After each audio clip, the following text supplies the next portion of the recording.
Hola, ¿qué tal? ¿Cómo estás? Espero que muy bien. Ya estamos de vuelta con otro vídeo sobre el español. Hoy te vengo a hablar de los errores más comunes que me encuentro en las expresiones escritas de mis alumnos que se presentan al DELE, ya de niveles medios altos, ¿eh? Te voy a hablar de errores sobre todo de niveles B2, C1, incluso C2.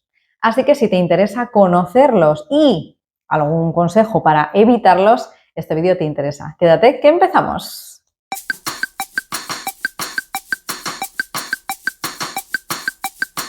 Uno de los primeros errores más frecuentes con los que me encuentro es la repetición de la misma palabra hasta 11 veces en el mismo texto. Si estamos hablando de un alumno. Si estamos hablando de un problema, de que he tenido un problema, hasta 11 veces en el texto, ¿no?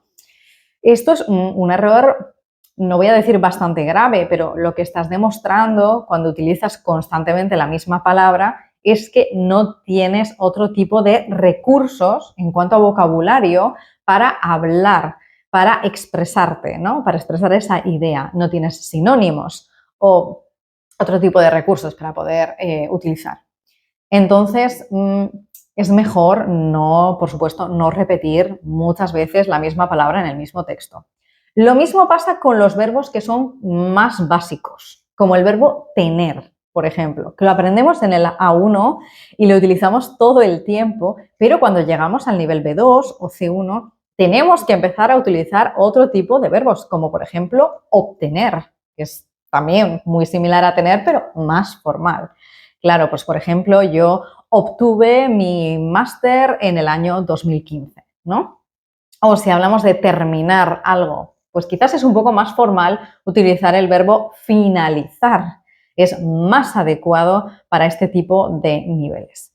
Para estas dos cuestiones yo siempre recomiendo ver la televisión, ver muchas series, películas, sobre todo leer artículos en la prensa para hacerte un poco con este vocabulario más formal. Incluso, si lo prefieres, comprarte un libro de vocabulario de nivel para poder tener ejercicios y trabajar este vocabulario un poquito más. Otro error bastante frecuente con el que me encuentro son los verbos con preposiciones, equivocarse con la preposición. Esto es un error básico de gramática. Por ejemplo, expresiones como aprovecharse de algo, de alguien, expresar mi interés en, quiero expresar mi interés en algo, o utilizar, por ejemplo, la preposición para. Tener la oportunidad de, también es común encontrarlo con la preposición para en lugar de.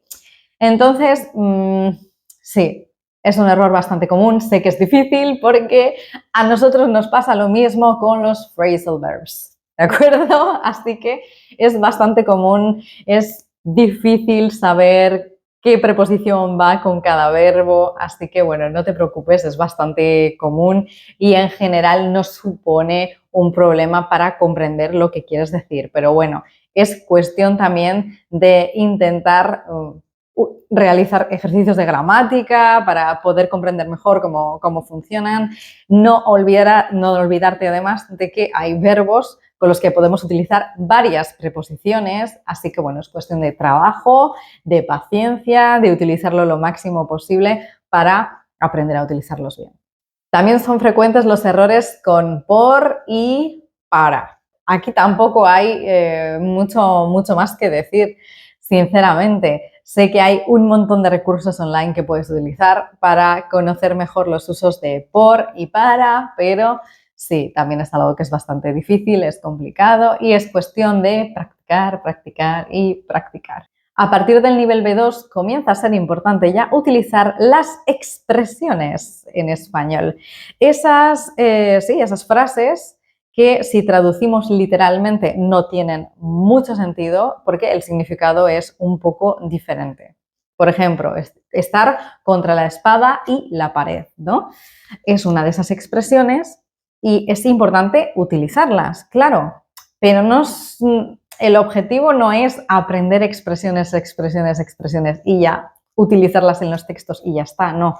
Hay que utilizarlas bien, hay que utilizarlas correctamente, en el contexto adecuado. e intentar también no equivocarte a la hora de escribir esta expresión, que puede ser que en lugar de contra la espada, pues escribes espalda y entonces ya la expresión es incorrecta, ¿no?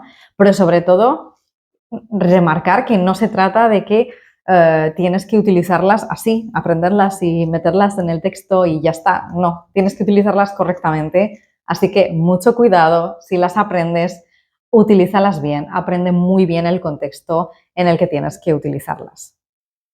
Otro error frecuente, el subjuntivo en el pasado. Más o menos en el presente no suele haber problemas, pues quiero que Pablo venga a la fiesta, pero cuando nos vamos al pasado, ahí ya sí que me encuentro con más problemas entre mis alumnos, ¿no? Yo quería que Pablo vendrá a la fiesta, vino a la fiesta, ya no sabemos muy bien cómo utilizar, es el imperfecto de subjuntivo, quería que Pablo viniera a la fiesta, pero es verdad que pues no son expresiones que no utilizamos de manera tan cotidiana, no utilizamos tanto en el día a día y es más difícil aprenderlas para los alumnos. Así que cuidado también cuando hablamos con los subjuntivos, cuando hablamos en el pasado y tenemos que utilizar los subjuntivos, porque también suele ser algo bastante difícil para los alumnos.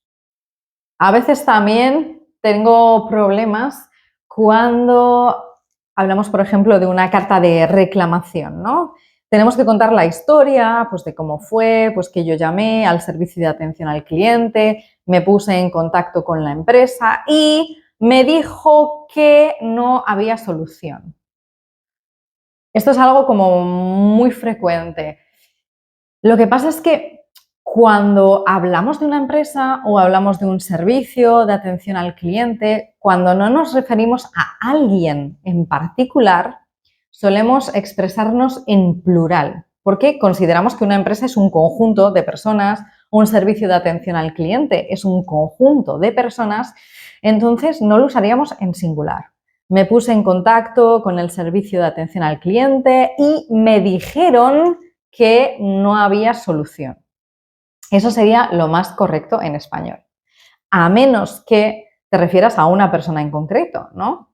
Llamé al servicio de atención al cliente y el teleoperador me dijo que no había solución. En ese caso sí, estás hablando de una persona en concreto, no te refieres al servicio de atención al cliente, al conjunto de personas, así que ahí sí que lo puedes usar en singular, pero si no, no olvides que lo correcto es usarlo en plural.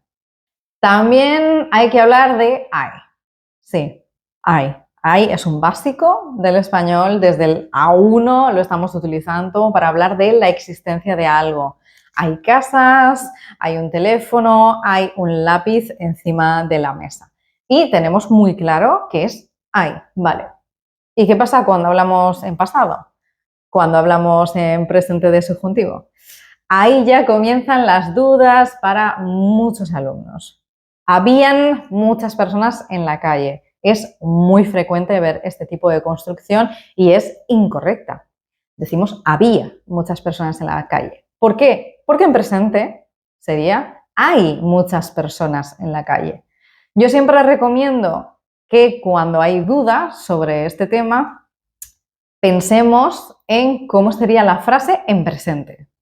¿No? Lo que acabo de hacer yo, exactamente lo mismo. Si en presente utilizamos ahí, en pasado va a ser en singular. En futuro será también en singular. En presente de subjuntivo también será en singular. Allá.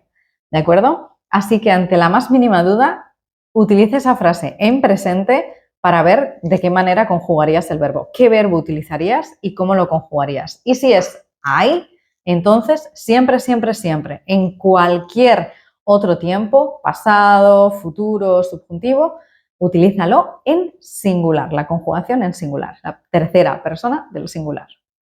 Y por último, pero no menos importante, tenemos que hablar de los conectores. Los conectores también nos acompañan desde el principio. Cuando llegamos al nivel B2, C1, ya no podemos utilizar, sí podemos utilizar, pero no deberíamos utilizar los conectores más básicos. ¿Por qué? Porque según vamos avanzando, en el nivel, vamos avanzando en la lengua, también vamos avanzando en los conectores y es más correcto utilizar otro tipo de conectores más adecuados y formales. Además, pero por eso podemos utilizarlos sí, pero sería mejor, por ejemplo, utilizar así pues, no obstante o por consiguiente. Son más formales, más adecuados y demuestran que estás al nivel que deberías estar. No voy a hablar mucho más sobre los conectores porque he pensado hacer un vídeo próximamente hablando de ellos más en profundidad. Así que si te interesa, no dudes dejármelo en un comentario y así pues podré hacerlo rápidamente, ¿de acuerdo? O por lo menos lo pondré entre las prioridades de los próximos vídeos. Espero que este vídeo te haya servido de ayuda. Ya sé que realmente consejos no hay muchos, sobre todo pues rodearte lo máximo posible de español, practicar lo máximo posible el español para poder utilizar todos estos recursos lo máximo posible y que el día del examen sea mucho más fácil para ti también poder utilizarlos. Eso en general, también había algunos consejos un poco más concretos, pero espero que te hayan servido de ayuda. Si ha sido así, no dudes en dejar un me gusta para quizás poder hablar en otro momento también de los errores en los niveles más básicos, del A1 al B1 y poder darte también más consejos para estos niveles. Y no dudes tampoco en suscribirte al canal porque muy pronto volvemos con un nuevo vídeo. Así que gracias por ver este vídeo y nos vemos muy pronto. ¡Chao!